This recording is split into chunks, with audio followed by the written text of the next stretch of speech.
गं गणपते नमः। नमस्कार दोस्तों, भक्ति ही शक्ति में आप सभी का स्वागत है।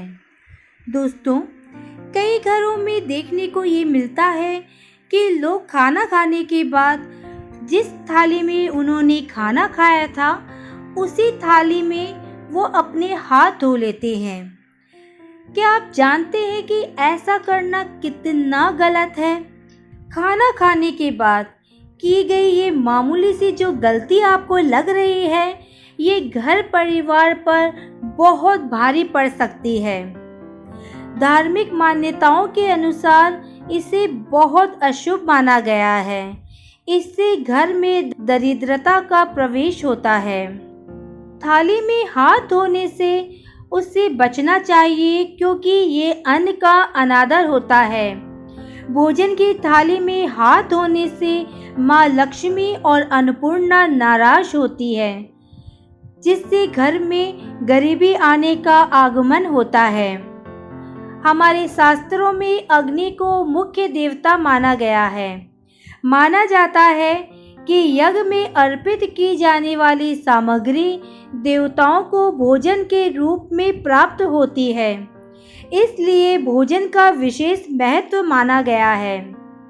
इसके अलावा कई पुराणों में अन्न का अपमान करना पाप माना जाता है। सबसे पहले जो गृहिणी खाना बना रही है, वो बिल्कुल प्रेम पूर्वक और भगवान के भजन कीर्तन, भगवान की बातों को सोचते हुए यदि खाना पकाती है, तो वह खाना देवतुल्य खाना होता है।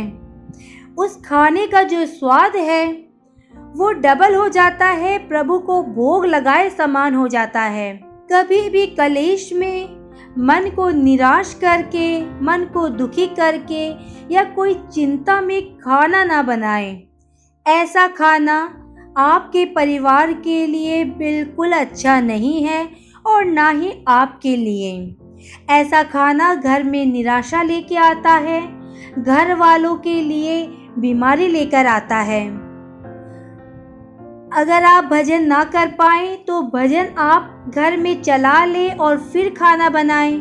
भगवान को सोचते हुए, भगवान के किसी मंत्र को, किसी नाम को जाप करते हुए, भजन करते हुए खाना बनाएं और फिर देखिए उस खाने का कितना स्वाद आता है।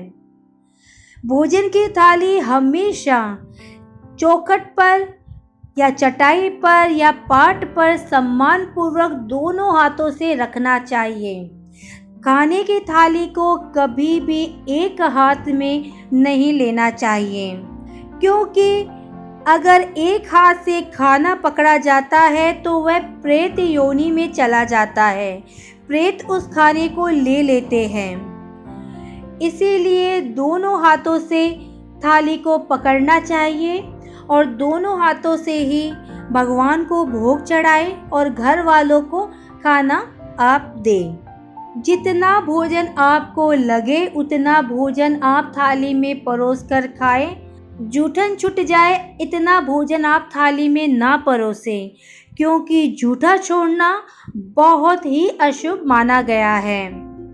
जैसे ही भोजन पक जाए तो सबसे पहले भगवान को उस भोजन का आप भोग लगाएं। जितनी सामग्री आपने घर में बनाई है उतनी सामग्री आप भगवान को भोजन लगाएं और उसके बाद आप अपने घर के परिवार के लोगों को परोसें। भोजन करते समय भी कई बातों का ध्यान रखना चाहिए।